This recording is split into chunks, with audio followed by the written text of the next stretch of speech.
নমস্কার বন্ধুরা, সন্ধ্যাবেলার চায়ের সঙ্গে একটা স্ন্যাক্স আলু কাবাব তৈরি করে আমি দেখাবো। আপনারা ভিডিওটি শেষ পর্যন্ত সঙ্গে অবশ্যই থাকবেন আর এবং পারলে বাড়িতে অবশ্যই একবার ট্রাই করবেন, খেতে খুবই দুর্দান্ত হয়। তো আমি এখানে প্রথমে দুটো লাল আলু নিয়ে নিয়েছি। এই আলুটা একটু টাইট হয়, এটা নিলেই বেস্ট হবে।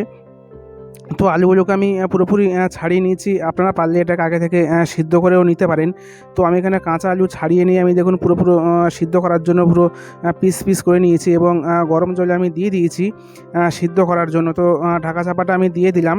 কিছুক্ষণ পর আমি ঢাকা খুলে নিচ্ছি। তো দেখুন আমি একটা ছুরি দিয়ে দেখছি জাস্ট আলুটা সিদ্ধ হয়েছে কিনা। তো আলু এখানে আমার সিদ্ধ হয়ে গেছে এবং আমি একটা পাত্রে নামিয়েও নিয়েছি। তো গরম গরম অবস্থা আলুটাকে একটা এভাবে গ্লাসের পিছন দিয়ে বা যে ম্যাশার হয় সে ম্যাশার দিয়ে আপনারা পুরো ম্যাশ করে নেবেন। তো দেখুন আলুটা কত একদম মানে টাইট টাইট দেখাচ্ছে।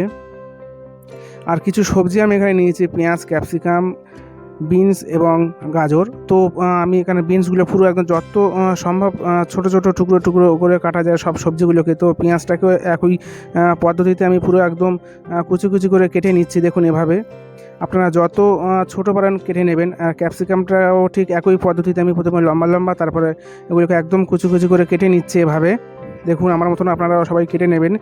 আর গাজরটা একটু শক্ত হয়, তো গাজরটা আপনারা গ্রেট করেও দিতে পারেন, সেটা আরও মিহি হবে। তো আর যদি পারেন ছুরি দিয়ে এভাবে কুচি কুচি করে কেটে দেবেন আমার মতন।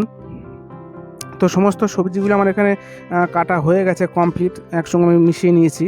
তো একটা প্যানে আমি একটু বাটার দিয়ে দিয়েছি। আমি বাটারের উপরে একটু আমি আদার কুচি আমি দিয়ে দিয়েছি, একটু কাঁচা লঙ্কা কুচি আমি দিয়ে দিয়েছি। তো একটু বাটারের সঙ্গে এই মশলা দুটোকে একটু এভাবে নেড়ে নিচ্ছি। একটু ভাজা ভাজা হয়ে যেতে আমি সবজিগুলো সব আমি ঢেলে দেবো এর উপরে, যে সবজিগুলো আমি কেটে নিয়েছিলাম। আপনারা এর মধ্যে যে সবজি খেতে পছন্দ করেন না সেটা আপনারা স্কিপ করতে পারেন, কোনো অসুবিধা নেই, সেটা আপনার পুরোপুরি ব্যক্তিগত চয়েস। তো দেখুন এটা আমি একটু হালকা হালকা ভেজে নেব। এর যে গায়ে জলীয় অংশটা থাকে সেই জলটা যাতে মানে চলে যায়। তো দেখুন একটা চাটনি বানানোর জন্য আমি এদিকে ফ্রেশ পুদিনা, ফ্রেশ ধনিয়া এবং কাঁচা লঙ্কা এবং 2 চামচ মেয়োনিজ এবং ক্রিম আমি দিয়ে দিয়েছি। তো এটাকে একটা পুরো ওই যে আমি স্ন্যাক্সটা বানাবো তার সঙ্গে এটা খাওয়ার জন্য। তো দেখুন এদিকে আমার ঠান্ডা হয়ে গেছে সবজি ভাজাগুলো।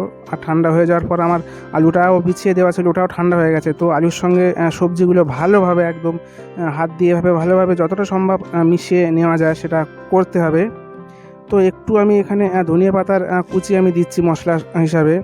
পরিমাণ মতন লবণ আমি ব্যবহার করছি। আর একটু রোস্টেড কসৌরি আমি দিয়ে দিয়েছি সুগন্ধের জন্য। রেড চিলি পাউডার হাফ চামচ দিয়ে দিচ্ছি। গরম মশলা আমি হাফ চামচ দিয়ে দিচ্ছি। আর জিরের গুঁড়ো হাফ চামচ। আর আমচুর পাউডার আমি হাফ চামচ দিয়ে দিচ্ছি। তো সমস্ত মশলার সঙ্গে ভালোভাবে এভাবে এটাকে পুরো একদম মেশাতে হবে। তারপরেই মানে যে কাবাবটা সেটা খেতে খুব সুন্দর হবে। আর একটু কিছু ভাজা ছোলা আমি নিয়ে নিয়েছি। তো এটাকে আমি একটা মিক্সার গ্রাইন্ডার জারে দিয়ে আমি গুঁড়ো করে নেব। যদি ভাজা ছোলা আপনারা না পেলে আপনারা বেসন বা কর্নফ্লাওয়ার ব্যবহার করতে পারেন, কোনো অসুবিধা নয়। এটা টাইটটা আরও বেশি হবে, মানে ভেঙে যাবে না সেজন্য। আর কিছুটা কর্নফ্লাওয়ার আমি ব্যবহার করেছি এর উপরে, তবুও মানে আরও এর গায়ের যে জলীয় অংশটা শুষে নেওয়ার জন্য। এবং কর্নফ্লাওয়ারটা দিলে এটা বেশ মুচমুচে হয়। তো সমস্ত মিশ্রণটা আমি একটুখানি রেস্টে রাখছি। আর দেখুন কিছু মেয়োনিজ আমি নিয়ে নিয়েছি। এভাবে একদম ছোট ছোট কাঁচের গুলির আকার আমি পুরো বল বল করে নিচ্ছি। মেয়োনিজগুলো ফুড হিসাবে মানে স্টাফিং হিসাবে ব্যবহার করা হবে।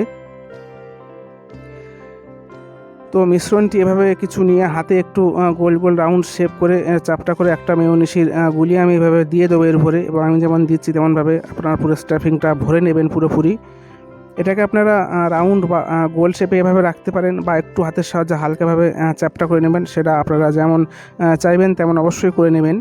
তো দেখুন আমি একটু চ্যাপটা করে নিয়েছি। সমস্ত আমার কাবাবগুলো এখানে ভাজা হয়ে গেছে। আর একটা ঘোলা বানিয়ে নিতে হবে এখানে, ঘোল। তো 2 চামচ কর্নফ্লাওয়ার এবং 2 চামচ ময়দা, একটু হাফ চামচ আমি যে গোলমরিচের গুঁড়ো আমি দিয়ে দিয়েছি, এবং পরিমাণ মতন জল দিয়ে আমি একটা সুন্দর ঘোল আমি এখানে বানিয়ে নেব। এই ঘোলটাতে মানে যে কাবাবগুলো চুবিয়ে তারপরে ওই ব্রেড ক্রামের সঙ্গে লাগাতে হবে, সেজন্যই। আর দেখুন আমি যে ব্রেড ক্রাম কিছু ডেক্সিতে আমি নিয়ে নিয়েছি। তো দেখুন ঘোলে এক একটা কাবাব আমি এভাবে চুবিয়ে নেব, এবং তারপরে ব্রেড ক্রামে দিয়ে পুরোপুরি যতটা সম্ভব ওর গায়ে লাগানো যায় লাগাতে হবে এভাবে। তো দেখুন সমস্ত আমি কাবাবগুলো আমি এভাবে ব্রেড ক্রামে লাগিয়ে নিয়েছি। মিডিয়াম আছে কড়াইতে, এদিকে তেল আমি গরম করে নিচ্ছি এভাবে দেখুন। তো তেলটা আমার গরম হয়ে গেছে, এভাবে যতগুলি সম্ভব ততগুলি কাবাব এভাবে মিডিয়াম আছে ফ্রাই করে নিতে হবে। একটু হয়ে গেলে অপর পিঠটা উল্টে দিতে হবে, এভাবে গোল্ডেন ব্রাউন করে পুরো সুন্দরভাবে একদম কাবাবগুলোকে ভেজে নিতে হবে। তো এখানে দুবার করে ভাজতে হবে, প্রথমবার হালকা ফ্রাই করে দ্বিতীয়বার ফের ফ্রাই করতে হবে। তো দেখুন একটা ভেঙে আমি দেখাচ্ছি কত সুন্দর যে স্টাফিংটা কত সুন্দর হয়েছে। আর ভিডিও ভালো লাগলে অবশ্যই লাইক শেয়ার কমেন্ট করবেন, পাশে থাকবেন। অসংখ্য ধন্যবাদ।